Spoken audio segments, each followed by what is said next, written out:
নেই এখনকার দিনে ওই ভয়টা নেই যে মেয়ে মানুষ নিয়ে যাচ্ছি। তাও এখনো আমাদের ভয় লাগছে যতই বাঁশবাগান বাগান দেখছি দিল্লিরও ভালো আমাদের এই দোকানের ভিতরটাই শুধু নালে এদিকে রোড। এই দিকটা দেখেই তুমি বলো দিদি দাদার সঙ্গে একবার লাস্ট এই কথা বলে নাও ব্যাস এবার বাড়ি ব্যাক। এই দিকটা দেখেই আমার শুধু একটু ফাঁকা ফাঁকা বেশি লাগলো, কিন্তু আমাদের ওখানে আজ পর্যন্ত তোমাদের ওইদিকে আর আমাদের দেখিনি। ওঠো আমাদের এখানটাই একটু তোমাদের ওইদিকে আমাদের কিছু বলো তুমি।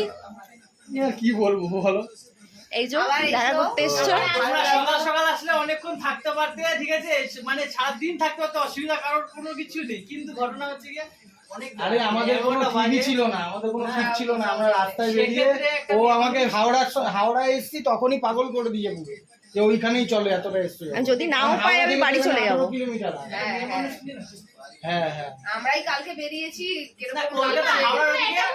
পুজোর দিন কালকে ডানকুনিতে আমার ঠাকুরজি সেন যায় খারাপ জায়গা। চলো না একদম তোমরা গেলে আমি বলবো তোমরা এটা দিয়ে যাও, হাইওয়েটা ভালো না। ভালো না জিটি রোড দিয়ে রাস্তা ভালো। হ্যাঁ কেন বলছি রাস্তা ভালো জিটি ছেলেগুলো রোড দিয়ে কি বলো তো, তোমার লোকালিটিটা অনেক বেশি রয়েছে, সবসময় ঠাকুর ফাকুর পুজো হচ্ছে, আর জিডিওতে যেতে কিন্তু এই সাইডটা একদম অল্প। এদিকটা দিয়ে যেও। আমি তো মেইন চিনি না বলে